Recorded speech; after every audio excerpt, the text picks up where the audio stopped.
Test, test, We can testing. hear you. Fantastic. Thank you. Can you hear me? Yes, we can hear you. Very good.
All right, I'd like to call the Thursday, January 19th, 2023 regular meeting of the Clearlake City Council to order.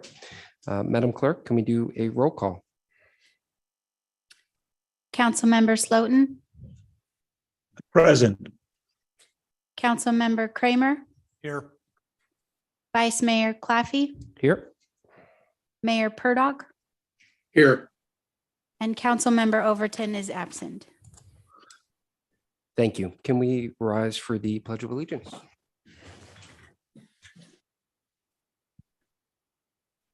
I. I, allegiance to the flag of the United States of America and to the republic. One nation, under God, indivisible, with liberty and justice for all. We could remain standing. Last week, we lost someone very dear to us, Robert Viamontes, a senior maintenance worker here with the city of Clearlake. He was with us for 4 years, joined the city in 2018. I'd like to take a moment of silence for him.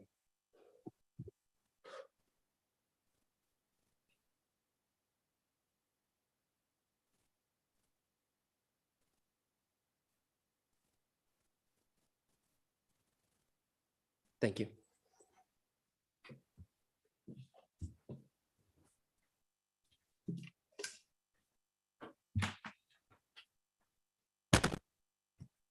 City Manager Flora, do we have any changes to the agenda? Yeah, we'd like to pull item number 2. Our recreation coordinator is not able to be here tonight, so we'll put this off until she can be back. Okay, thank you so much. Can I have a motion? I'd like to make a motion to accept the agenda as revised. Second. Okay, we have a motion from Council Member Kramer, a second from Mayor Purdock. Madam Clerk, can we do a roll call?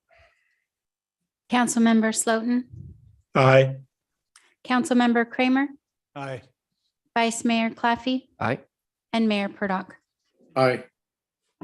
All right, let's move on to item number 1, presentation of January's adoptable dogs. And Lieutenant Snyder.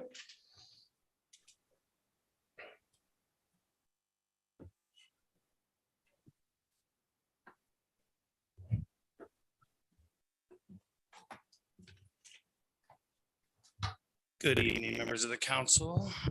All right. So I'm here today to assist North Bay. With me, I have Alyssa and Jackie, and they have Noah. I'm gonna give the last year's statistics for the shelter, and then we'll let the ladies introduce Noah to you. So for last calendar year, we took in 389 dogs into the shelter. Out of the 389 dogs, 303 have left the shelter. 169 went to rescues. 102 were returned to their owners. 30 were adopted. We had 2 medical euthanizations and 1 owner request. We have a live release rate of 99%. All right. Then the 2 ladies here are going to come over and they're just going to talk to you a bit about Noah. Hi, so we have Noah here tonight. He is definitely a staff and shelter favorite. He's about 3 to 4 years old. He would do great in a home with other dogs. He's very social and most likely cats as well. He has a very happy, carefree personality. He definitely loves his people, as you can tell. He is neutered and up to date on all vaccinations. If you'd like to learn more about Noah, you can come on down to the shelter. We're open 9 to 6, Tuesday through Saturday, and we can walk you through and meet all the rest of the dogs as well. Wonderful. Any questions? Yeah, how many dogs do we have in the shelter now? I do not have a certain number. We do have quite a few, but we are doing really good on spay and neuter statistics. There's only 18 dogs left at the shelter who are not spayed or neutered. 18 are not spayed or neutered, so. But quite a few means more than normal. Quite a few more than. Yes. Can you see any decrease in the rate at which we're coming in? We have had quite a few adoptions lately. We actually had 2 today. Both Great. Mila and Snowball got adopted, so that's a big hooray. And we had a couple parties coming to look at dogs today too. So there are more. More We're going seeing out more than coming public in coming finally? in. Yeah. That's great news. Mhm. Councilmember Slutin, any questions?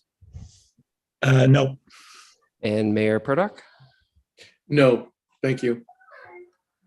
Are you sure he's not a husky? Very playful. Wonderful. Thank you all Thank so you. much.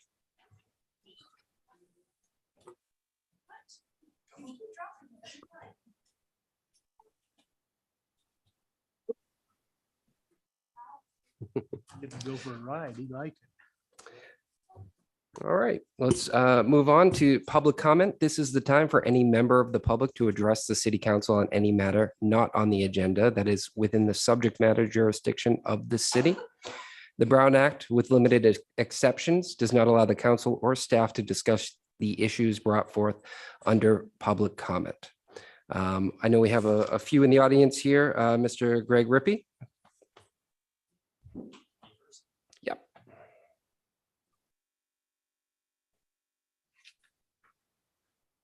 I haven't been here for a while, but I was just curious on the CRV recycling, if there's any like plans to bring it back or get another one. You can't comment. You can't comment. Perhaps unless- City Manager Flora, do you have? I can provide a little bit of information if you would like. Yes, please. Yeah, so there's no immediate plans to bring that back. We have had interest from a few possible providers looking at sites. We understand this is a challenge. Our waste hauler is looking at some solutions, but it's also quite difficult to get permits through the state. And, I don't know what to say on what timing may be like. I mean, we are trying to encourage something to happen, but no Yeah. guarantees. Yeah. I have a little route. I pick up trash on the way home. I live out past the gooseneck and have a utility truck. I pick up little pull over as needed, and it's like over time, there's like, you see more bottles and cans and stuff. I mean, people shouldn't throw them out at all, but over time it's like, oh, there's more. And I noticed the line out there was getting bigger and bigger. And then I was collecting them And like my reward was like, for collecting these, I'm gonna recycle them and get a pizza once a year. So then I was going there, I was like, the line is so big, I just start like giving it, giving the recycle cans to someone, like, oh, just take them. I don't even have time to wait an hour, but now the place is closed. So I was just curious on that because, just, I'm sure other people are too, but yeah, so I was just gonna wonder about that. The only place available in Lake County is at Robinson Rancheria. Yeah. So, all right. Well, thank you. Thank you for cleaning up the litter as well. I know Yeah. maybe we can figure out a way to get you a pizza party. Yeah. Mr. Chris Jennings.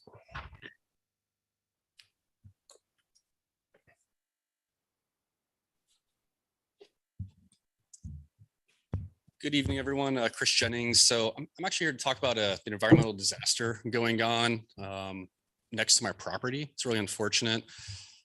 Go down Dam Road, make a left on Wilkinson Street Ave, whatever that's called. Go a little ways up to 6th Avenue. About several hundred feet past that, you'll find an area you can make a right. Make a right there.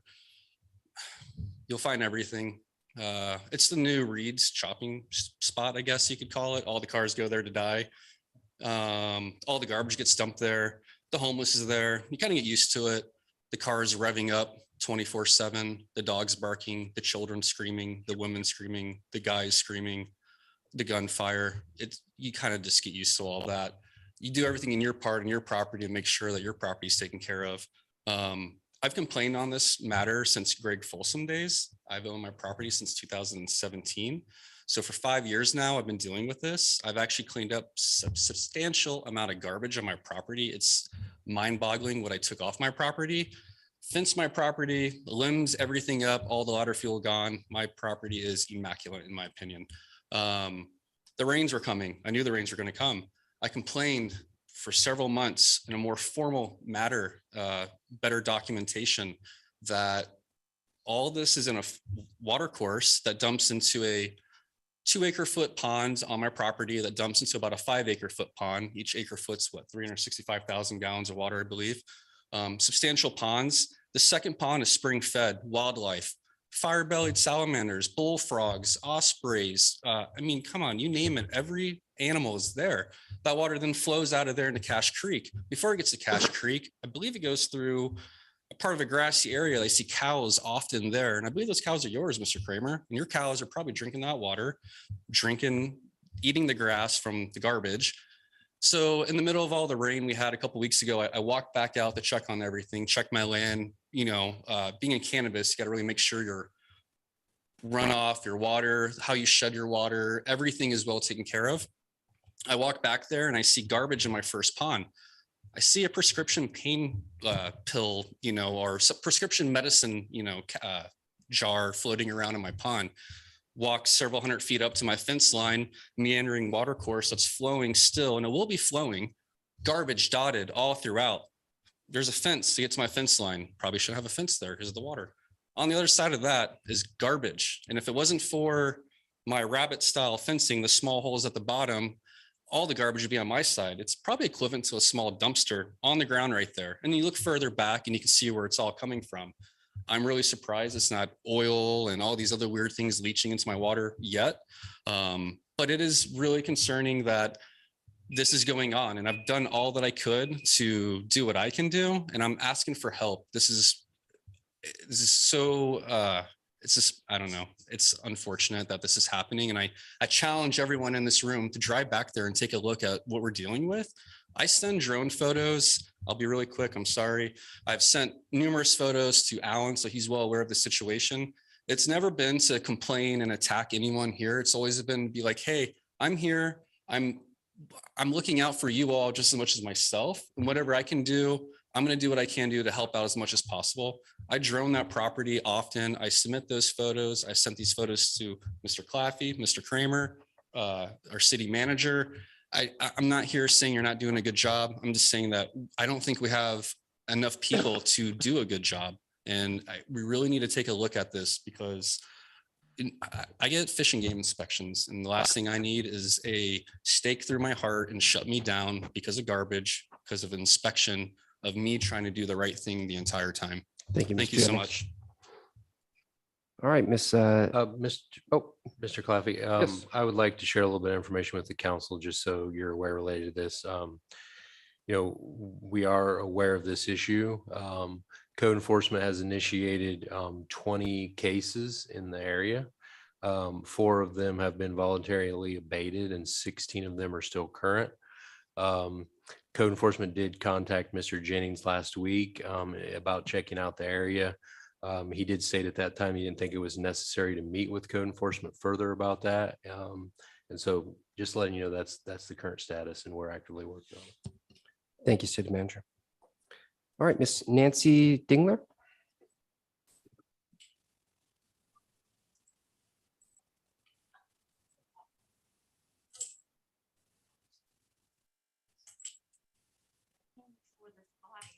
Years ago, came to nothing. So I thought I'd try again because now things are getting bad. In the 10 years, Country Club Drive, we have a larger population. We have a lot more traffic. It's posted 45 miles an hour coming down off the hill by Sulphur Bank. That means those people coming down there are doing 60. The other direction is 35. Those people are doing 50. They think it's a highway. It's not a highway. Last week, there was the most blood curdling, frightening, horrible sound. Couldn't tell whether it was an animal or a human. Turned out to be one of those 60-milers hit a dog and dragged it. And the whole time it was dying, it just sounded absolutely horrible. Now, my solution to it is that we make 13th a 3-way stop. And at the top there at Arrowhead, where the 5-way intersection is, put a stop sign there too. And that way might slow some of it down. Now, the second part of my agenda is that we had a lake form in front of our driveway and mailbox, as everyone did during the rains. And I couldn't get medicine or packages delivered.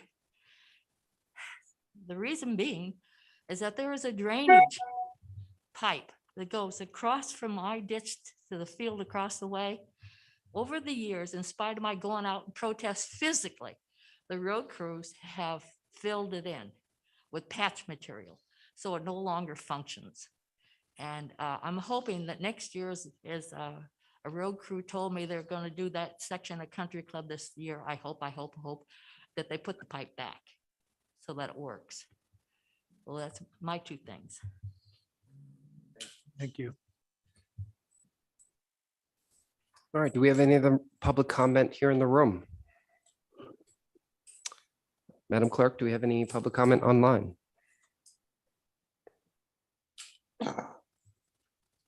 There are no hands raised in the Zoom, Mr. Vice Mayor.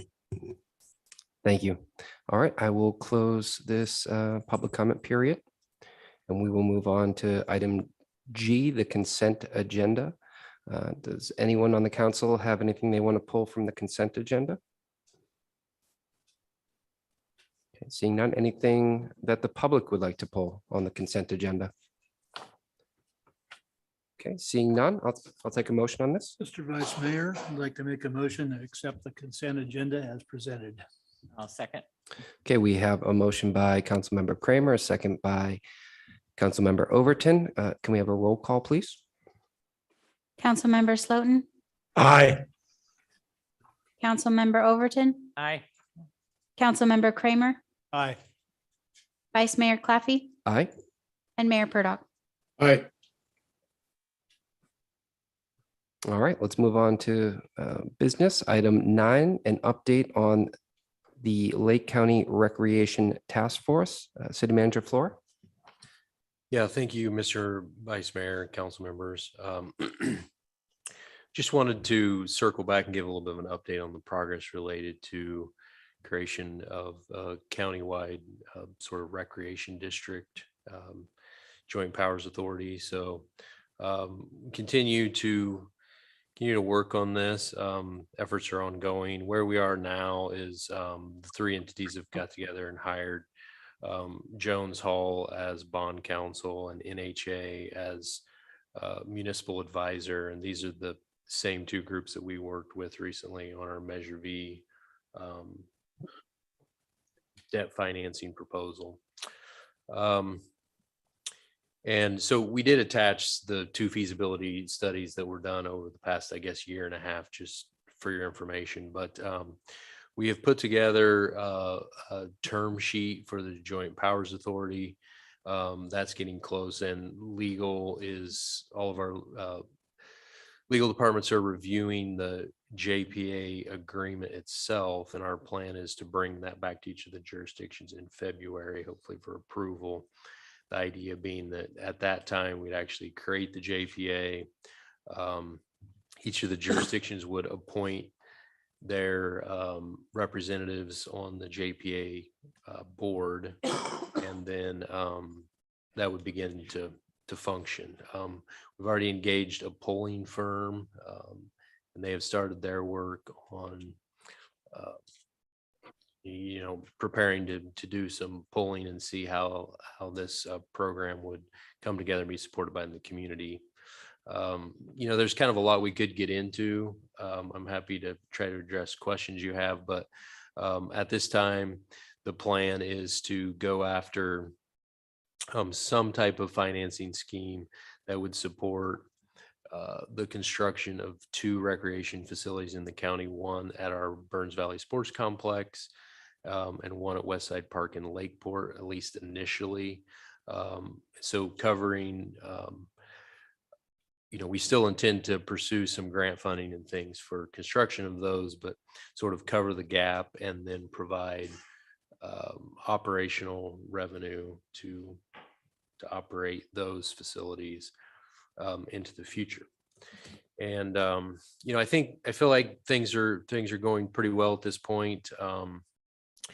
We would like the council, we don't need a decision today, but to be thinking about who you would like to appoint to serve on that JPA board.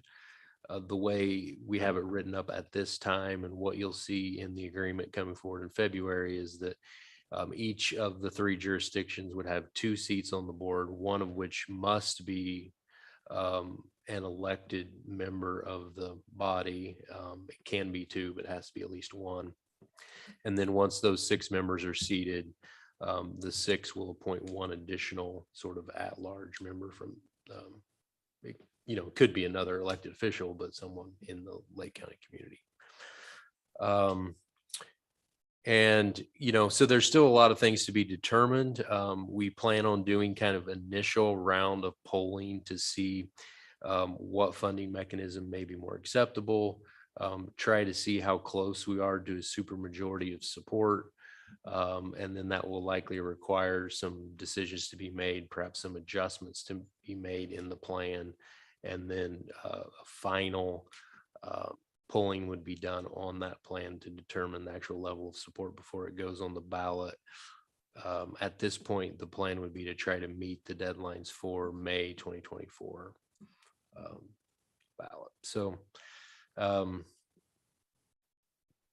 that's kind of the overview. I'll be happy to try and address questions that the council may have. All right, Councilmember Kramer. Yeah, just one.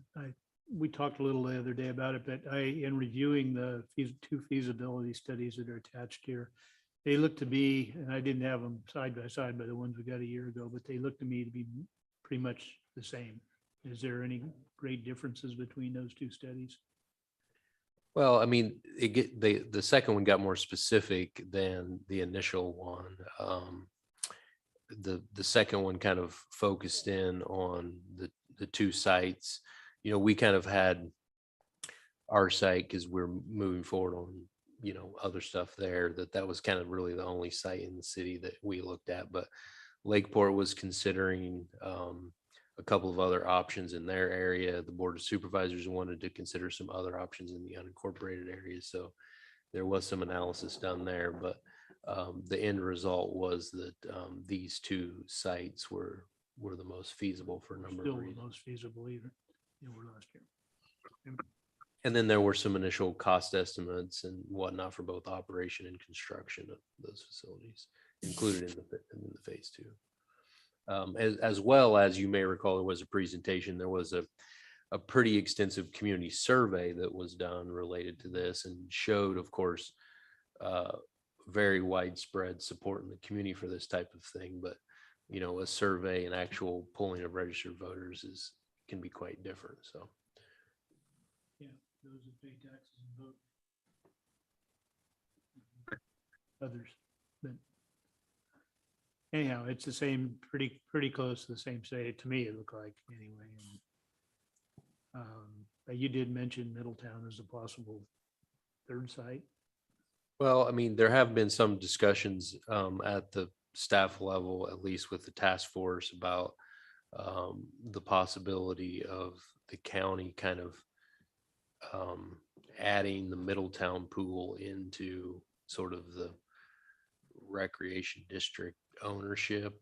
And so there would be those 3 facilities that would be operated by the JPA. That would be what's in the polling. All 3 of the sites. Well, I don't know. I don't know, to be honest, if the plan is to put anything in the polling about the Middletown location or not, but I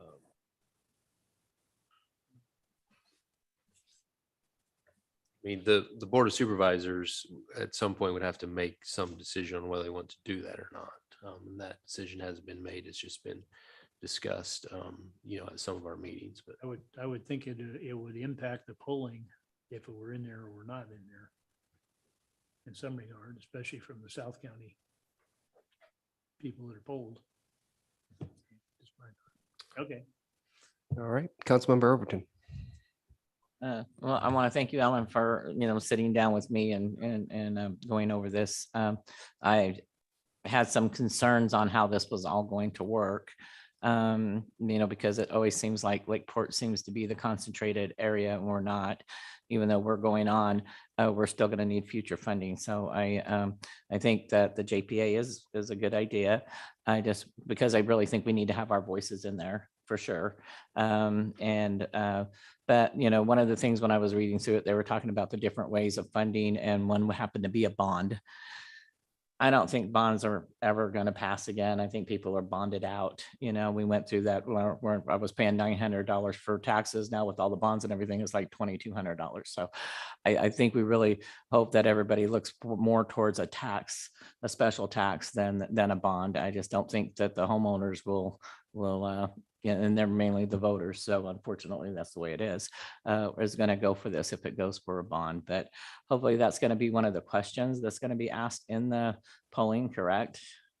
yeah, I believe we haven't seen the first draft yet, but that first, we're going to take kind of 2 stabs at it. And the first one, I think we'll ask questions about the sort of acceptability of different funding options, and we'll try to get a read on that. And then the JPA, hopefully at that point, would be in a place that they could actually make a decision on how to go forward. The JPA body would be seated at that point and move on from there. So. Okay. Yeah. So, but thanks for taking your time this week, because I was kind of like, I don't know about this stuff. So, but I appreciate that you took your time out at the last minute to talk to me. Councilmember Slutin. Yeah, I have just a couple of observations. The pool issue in Lakeport, I think that's a sore subject in Lakeport. The second part is, if I look at some of the locations of the county, the one in Upper Lake and the one in Middletown appear to be, to me, in flood zone. So I have some concern about those two items. And how much money are we going to spend after we find out? So basically, how much money are we going to spend through the polling? Because I'm real concerned of what the polling should show. Well, and this is a little, the process I described is not exactly typical what the polling companies normally do. They normally you have the thing that you want to propose and they do the polling on that. But, we don't want to go through the whole process and find out that there's, 40% support out there for the plan. And so that's why we've kind of broken it up into these 2 phases. So, there is the possibility. We believe that there is a lot of support in the community, and the community sees the need for this type of thing. But if the polling comes back very negative from the beginning, then, we may drop the whole thing and not move forward with it. And then as far as Clearlake is concerned, we still see the need, I believe, here. And, we would continue with the sports complex project. We have the funding in place for that. We would identify additional funding to complete the rec center and still try to move forward by completing that project that would just stay under the city's management. Don't get me wrong, I'm all in favor of it. I'm just real concerned what everybody is in favor of a recreation center, but once you have to pay for it and how you're going to pay for it, that might become will become an issue. I think if I recall correctly, I think that sort of first stab at the polling is planned to happen in March. So it won't be too long until kind of we know the lay of the land, and we'll know.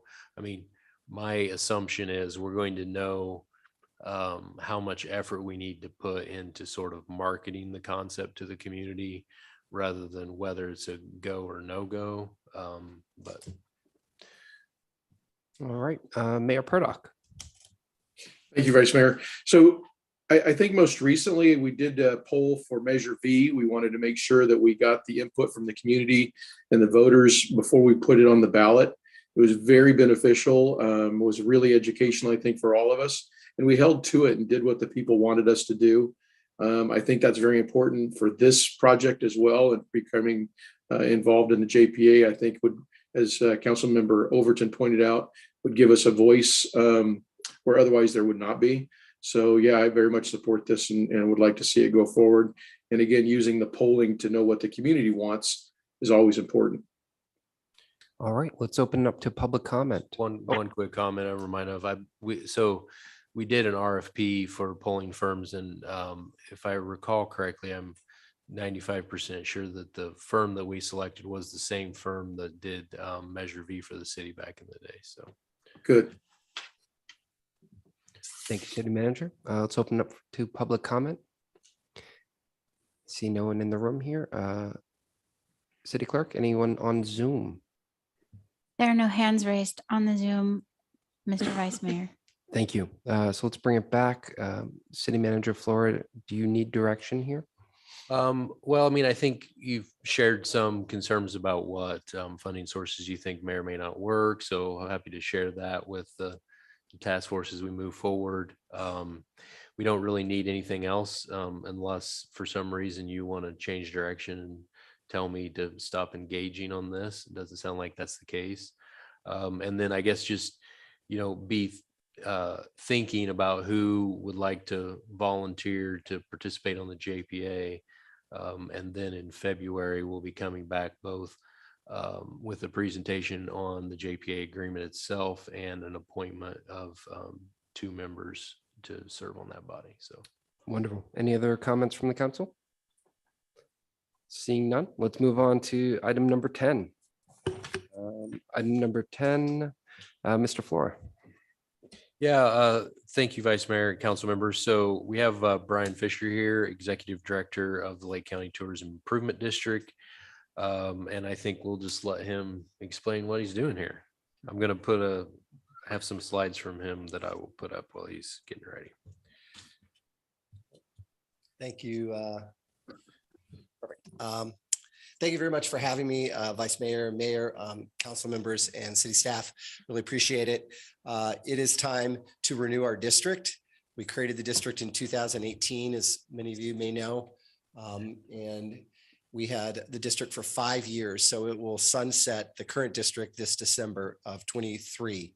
And so we started about 6 months ago down the renewal process, and we are ready to cross that finish line, we hope. It's been a long journey to renewal. It's almost the exact same process to renew as it was to create the district, pretty much is.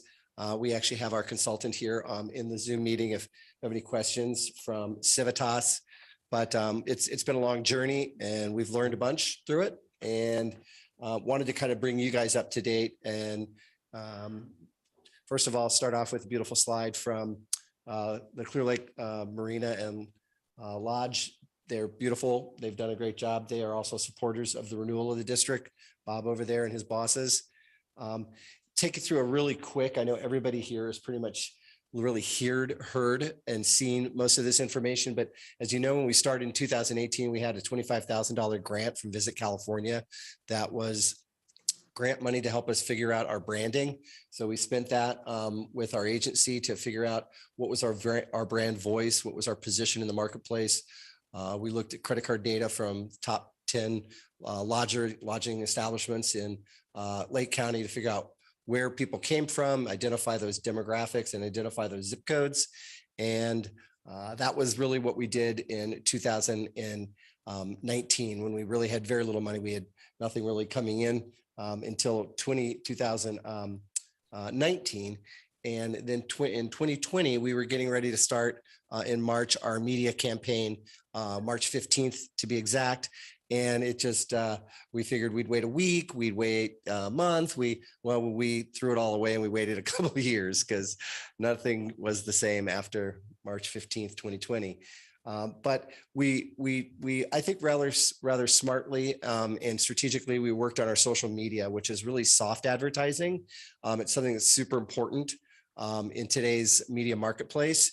And we hired a media contractor, Karen Pavoni, who most of you probably know and have seen her work, does a great job. She's very current. She keeps things very lively. She posts 5 times a week on our website.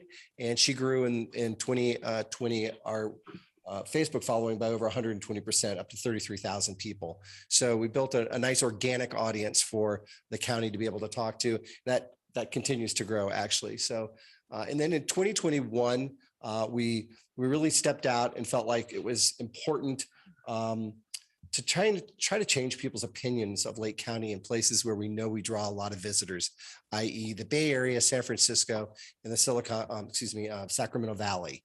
And so we took 2 very strategic billboards in both of those markets, downtown Sacramento in Midtown and in San Francisco. We rotated the creative through about a series of 6 months and created just millions of positive impressions for Lake County. I can't tell you how many people from Lake County that I received pictures and selfies of them in front of the billboards. People were really enthusiastic about seeing Lake County in a major market with a really positive message. But as David knows, that's very top of the funnel stuff. That's really trying to just change people's opinions of something. And so it was fun, but it's not something that we'll be able to sustain. But that was our tactic for the most part in 2021.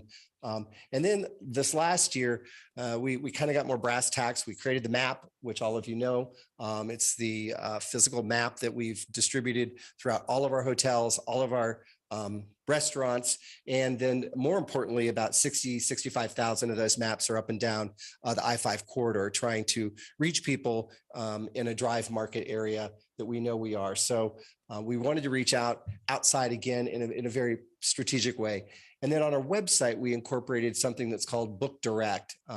It's a widget that actually is a booking widget that allows people to get further down that funnel in terms of where closer to making a reservation at one of our establishments, who are the people that we actually serve. And so that booking widget exists in 3 different places on our website, and it's the main fulcrum of our advertising and social media. We show series of different properties in social media. And the link then takes them to the booking widget. So we've seen great success with the booking widget. We still have more to do with the booking widget, to be honest with you. It's new, but those are some of the key things.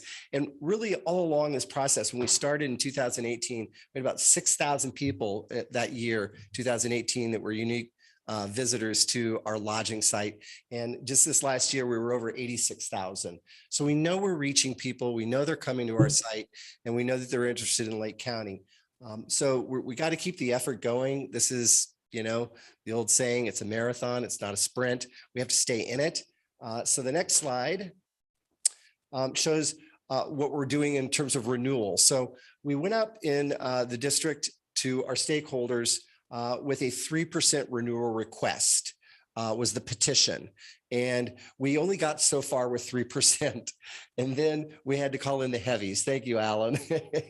And so we needed help. I mean, it was hard. And so we have negotiated from our 3% assessment to a 2.5% assessment, which I still feel is going to give us the right amount of resources to really run this district.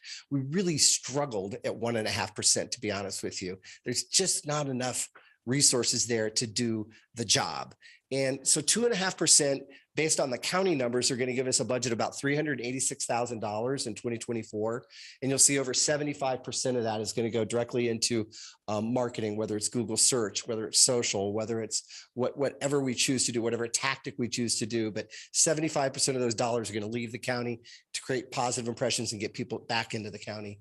And then you'll see the rest of the numbers there in terms of what we're doing. But the other thing that's key about this renewal of the district is we're renewing the district for 10 years.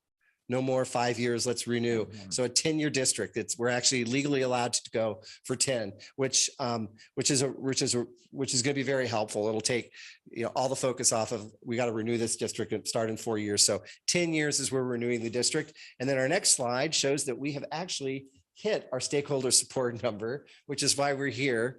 And I guess you have to pump it again. We were over at 50.88%, which, okay, doesn't sound like a lot, but it puts us over the 50% threshold. And then in the last slide here, you'll see we did it with most of the biggies. There's a whole bunch of little folks out there that comprise that other half, all the Airbnbs, all the small folks. Not that they're not important, but reaching them is really difficult. But we did it with really the big names. And so they're all supportive of the district. We're going to move it forward. And we're here to ask today for your consent to include the city of Clearlake in the reformation of the 2024 Tourism Improvement District. Thank you so much, Brian. Any questions? Councilmember Kramer. Hi, Brian. Thank you. That was a great report. 50.88%. Now, does that other 49.12%, are they paying into TIT? They will. It will be. Yeah, it is a district of like-minded businesses who agrees to assess itself. And have you found all the Airbnbs, or how do you get to them to get them? We're doing a lot better. Yeah. I have to say there's a lot out there, but my message, I mean, you guys don't have a ton of them in Clearlake, your city limits. Most of them seem to lie out in the county, but what's changed a little bit is the platform itself is allowing people to now charge tax at the time of booking. Prior to this, you had to have professional access. And now they actually do allow professional tools to individual stakeholders. So you can charge the tax at the time, and we're seeing a lot more of that. We are seeing a bit more compliance, but it's still a problem. We still need better compliance in the short-term rental space. And where are you falling now with the combination of TOT and TID in regard to the rest of the state? We're still a little under really where everybody else is, to be honest with you. We're going to be, I mean, you guys are 9.5%. You're 9. It's Lakeport that's 9.5. And then the county is 9. So we'll be right at 13%. Including both TOT, correct. TID, and that's really at the low end. Everybody's got such different formulas. I mean, Emily is on the go right now. Mendocino, I look at a lot because it's just our closest partner to see how they do it. And there's, they get a percentage of TOT to run their TID. We kind of have worked with the county, and they tend, well, what we've been given is just a set amount, which is $78,000. So, everybody's kind of got a different way of doing it. Up in South Lake Tahoe, they do room taxes. So it's a room tax per night. Everybody's kind of got a different way of looking at it. But in the end, Councilmember Kramer, we're on the low end of where it is. Okay, and then you said you were reached I forget the percentage you said. Those that you reached, did you reach them because they came and stayed here, or just because they responded to On the website, right? the website? Just a website click. Oh yeah. No, it's users to a website. It's traffic to the website. It's traffic to our listings of our accommodations. Any idea what the percentage of those that actually booked a room? We do not know conversions, and the only way we would know a conversion is if we were receiving the data from our stakeholders on the very end of the conversion chain. Would that be something of value to you to try? It would be huge. Build into it? We kind of started off with what we wanted. We originally, when we first started this, somewhat naively thought that we could get everybody to join what is called STAR reports. STAR reports are pretty standard reporting for occupancy, revenue per night. It's where you really get your hardcore data. And we actually negotiated a deal with the STAR folks to have the first year be actually free. And we got absolutely nowhere. Really? Wow. People aren't really interested in sharing their data. We have a lot of mom and pop folks here, and then our franchises don't really see that that is really of any value to them. They've got very sophisticated systems. So we haven't been able to get there. And I don't know with the current stakeholders that that's something that we're going to get to. We still have, none of our casinos use booking engines. You have to call Twin Pine Casino to make a reservation. No 'Cause they booking want all the engine. money. Pardon? Because they want all the money. I don't know. So I mean, everybody's in a different place. Everybody's in a different place. And so you just kind of, when you get down to that level, you have to kind of go, okay, well, this is as close as we're going to get. I know on my website, because I run 7 rooms, I know exactly how many conversions come from Visit Lake County. And it's like the third referral website to my website. So I see it coming directly to me. But I am not as sophisticated enough to actually track the conversion on my side either. I think I asked the same question a year ago. And That's right. it was the same answer. Yep. Thank you. Council Member Overton.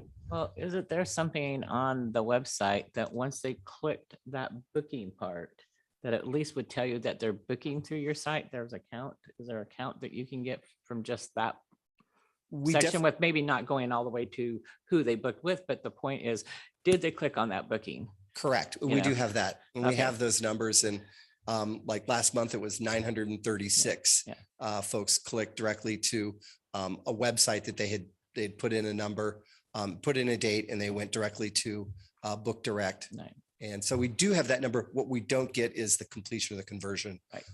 Whether they actually book. Correct. The It could thing. just And be you looky can loos. estimate 50% of those might book. So, Right. yeah. So, okay. Because I was just curious, like was one of the things, at least, if they're actually hitting that booking part to go through. So that's good that you have at least that. Mhm. So gives you a little bit of an idea, but it's too bad that, I mean, everybody wants to keep their information and all these businesses think that but I think people really need to learn that doing everything in unity together creates more business for everybody, even if you're the same type of business. And I've had problems with other businesses that I've worked with, convincing them to work all together because they all benefit with the thought of, oh no, they're going to take some of my money. And I think that's where the part is it's going to be the convincing part of even the little people that they would benefit more if they actually joined the group. So I think there might need to be some marketing towards that type of idea of the more the merrier type thing. So I think maybe that's part of the marketing part that I think I would kind of focus on this next year. Yeah, we're going to lean heavily in on our widget to try to just really push it. And I had a conversation with the agency today about it. And there's a lot. I'm talking with Simple View people who actually own the widget or we contract with, but it is hard. I mean, and so like the same booking widget that we have on our website totally is the engine for Visit Vail. So Visit Vail, they don't even list all their properties. All they have is the Book Direct engine on their website. So they rely on it like hugely. I mean, that's a hyper hospitality marketplace. So it's the tools are there. You just have to get the buy-in and everybody has to, and then the problem is we don't have a lot of booking engines in not everybody has one. Right. True. The way it is. All right, Councilmember Slutin, I saw your hand up earlier. I think I have a kind of a follow-up and same question as Councilman Kramer has of how to be able to track how successful you are. Kind of, you probably have some personal opinion on it, and then I would like to hear that too. Yeah, I mean, I think that, you know, in general, where we've come in the last 4 years is kind of remarkable, just because we really started with absolutely nothing. And I feel like what we've done, and I like to in my head think of it as like we went through this really fast startup stage where we created this entity, this marketing organization, and we know what it can do, and we know the pieces that we need. And it's there now. It's not something we have to dream about. It's we know what we need to do, and we know how to do it. We know how to execute. The thing that we've been running into is truthfully just there's not enough resources to fund the organization, and that thus the renewal at 2.5%, to be honest with you. But I look at the data all the time. I mean, we have data like you can't imagine how much data we have. And it's really encouraging. It's really insightful. And I think we're moving the right direction. We just have to keep at it. And this is going to be a soft year, everybody. We had to renew the district. We had to spend a lot of resources to renew the district. We're dark this month, January. I mean, you don't turn off advertising just like you don't stop a clock to save time. We do But- have water now, though. Pardon? We do have water. That's a huge thing. And We have boats will a- be here this summer. We have Hotopia with 65 or whatever, 80, you know, total cool glamping tents. That's perfect for our market. And you guys have some projects in the works here in Clearlake. I mean, things are really looking good in the right direction. And we've got that organization now. We just need to kind of stay with it. And that's really what we're here to say is continue to support it, and we'll continue to make it work. Thank you. Mr. Mayor, any questions from you? No, sir. All right, let's open it up to the. Oh, Councilmember Scooten, yes. Just a quick follow-up. Thank you for all you're doing with that, Brian. It's you're inspirational. So thank you for taking this on. You're welcome. All right, let's open it up to the public. Anyone in the hall here have a comment? Seeing none, City Clerk, anything on Zoom? There are no hands raised on the Zoom, Mr. Vice Mayor. All right, I'll bring it back to council. I do want to say to get us to 50%, the work that you did, Brian, and you, Alan, to talk with our various business owners to convince them to see the value of an organization like this was really impressive. So thank you for that work. Councilmember Kramer. Yes, I'd like to echo Vice Mayor's comments. You, Alan, Brian, you've both done a tremendous job on getting us through. And I, for one, am for it, and I'd like to go ahead and make a motion if I may. I would say go ahead. And Mr. Vice Mayor, I'd like to make a motion to approve resolution number 2023-05 and read by title only. A resolution of the City Council of the City of Clearlake, State of California, granting consent to the County of Lake to renew the Lake County Tourism Improvement District, LCTID. We have a motion by Councilmember Kramer, a second by Councilwoman Overton. Madam Clerk, can we get a roll call? Councilmember Slotin, Aye. Councilmember Overton, Aye. Councilmember Kramer, Aye. Vice Mayor Claffey, Aye. and Mayor Purdock. Aye. All right, and passes. Director Fisher, thank you so much. Thank you very much for your support. For everything. Thanks, Brian. All right, let's move on to item number 11. Director Wells. The council, sitting as the successor agency to the former Clearlake Redevelopment Agency, is required to approve an annual ROPS recognized obligation payment schedule as a part of the wind down of the former redevelopment agency. With your approval of this ROPS for the fiscal year 23-24, it will then be presented to the Lake County Oversight Board on January 26 for approval, and then submitted to the State Department of Finance by February 1st.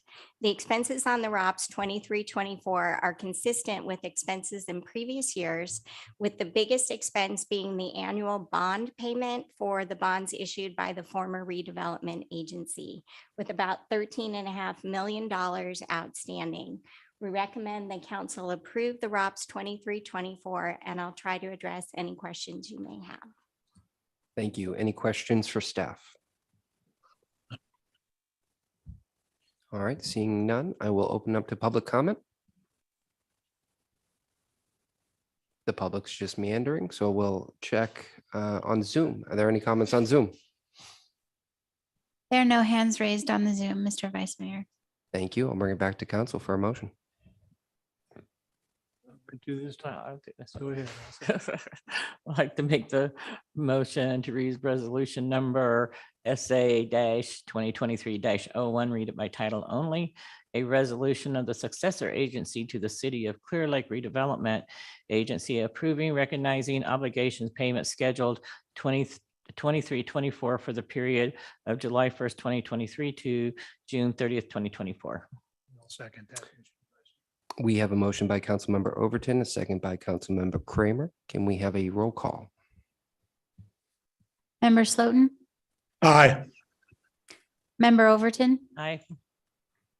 Member Kramer, Aye. Vice Chair Claffey, Aye. and Chair Purdog. Aye. All right, that vote passes. Let's move on to item I, City Manager Report. Just a few things, Vice Mayor, council members. The city's had a few email issues today. Just want to let you know some of our outgoing messages have been bouncing back. So keep an eye. If you get any bounce backs, you might have to resend some things, and hopefully that will be resolved shortly. Want to just share a few things primarily related to trash and garbage. We did have a meeting with our waste hauler this week about some analysis that we've been doing that indicates that a number of property owners within the city do not either have mandatory garbage service or an exemption as required by the municipal code. And so the waste hauler is going to be doing some additional work.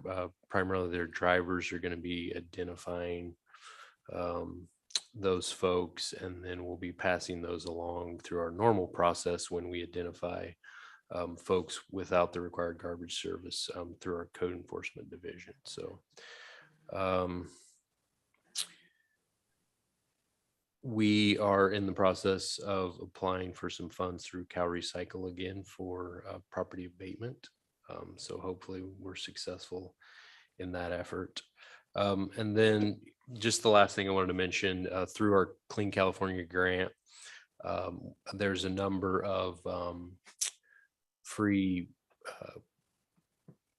pickup days for garbage. We had the first one in December. There's one coming up each month for the next 4 months, January 28th, February 25th, March 18th, April 22nd. The December event went really well. These will not be at the landfill. They are being held at Redbud Park. And there is information on our website and on social media that's going out about this. You must be a Clearlake resident to participate. You must pre-register. You can't just show up. You just have to register through the website.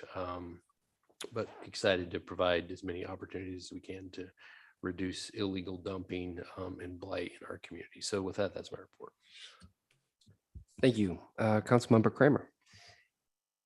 Yes, not very much happening. We had a Lake Links meeting. We have lost one member, stepped down, looking for another one, trying to entice council member Overton to step into that if she's willing to. She'd be very well qualified to do it.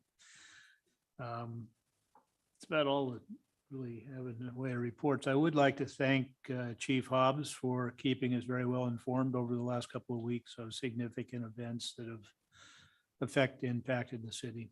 So thank you. All I have. Councilmember Overton. I don't have a lot to say. I do want to also thank the chief, because that is nice to have that information very quickly, by the way. So it was nice to have that.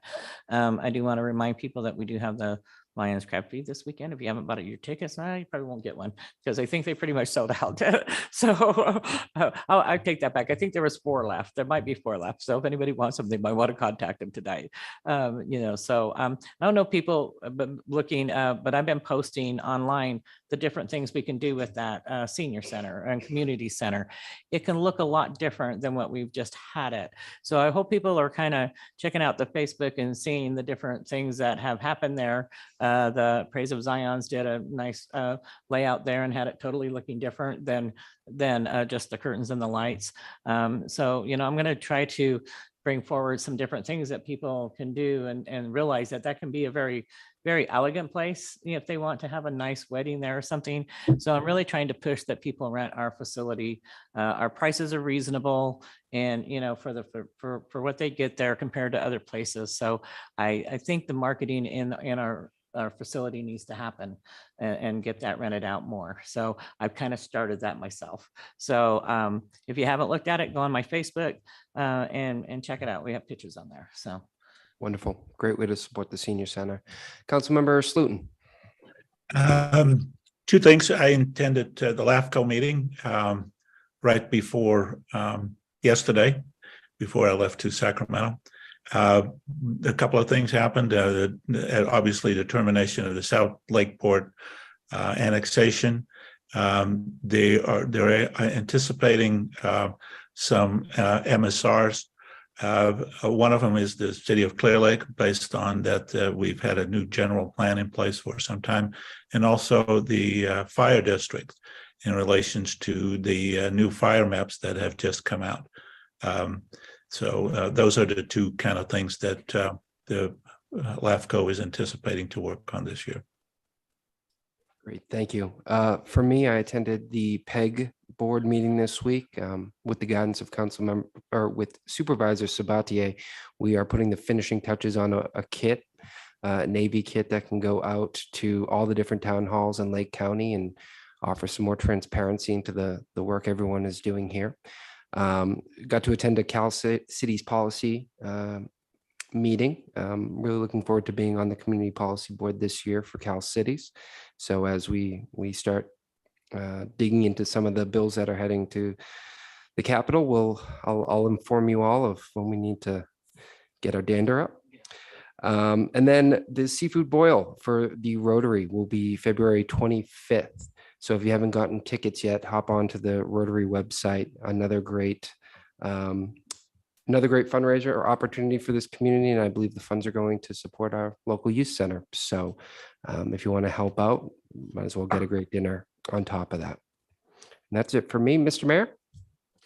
Thank you, Mr. Vice Mayor. I'd like to thank Councilmember Kramer. He was instrumental in attending the Chamber of Commerce elections, and we have a new board in place for the chamber this year and new officers. Congratulations to Joan Jacobs as our new incoming president, Tim Biasotti as the vice president, and of course, Mr. Kramer covering the important stuff with the treasurer's responsibilities.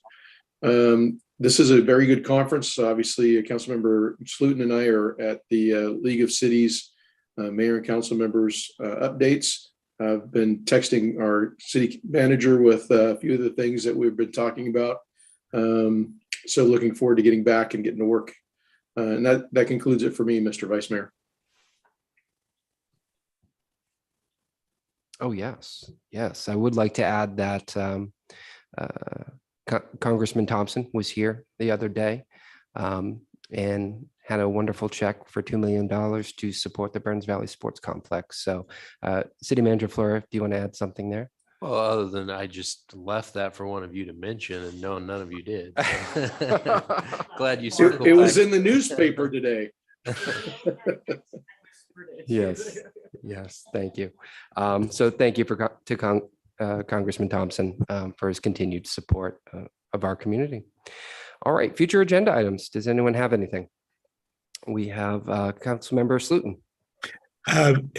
One of the items that we talked or heard about today was if we as a councilman or try to behest donations in favor of another nonprofit. And I would like a little bit more clarification from our city attorney in some future council meeting to address that. I'm somewhat concerned about our efforts, in particular with our Rotary Club and LARCA. So. Yeah, thank you for bringing that to our attention. We actually talked about it earlier today with our city clerk, and we're going to be prepared to address that, as well as there's another law that speaks to getting contributions of $250 or more and your inability as a council member to vote on a project that was from that person who may have contributed to your campaign. It's probably not relevant right now since we're not in campaign season, but it certainly could be coming into 2024. So those are a couple of laws that city clerk and I will be ready to address with the council in an upcoming meeting. Yeah, we're in the process of scheduling in the next few meetings, just that what we do pretty much every year, which is kind of a refresher on the norms and procedures, Brown Act, so forth. So we'll include that item as part of it. Thank you both. Thank you. Any other future agenda items? All right, seeing none, let's go to closed session. We're gonna run up.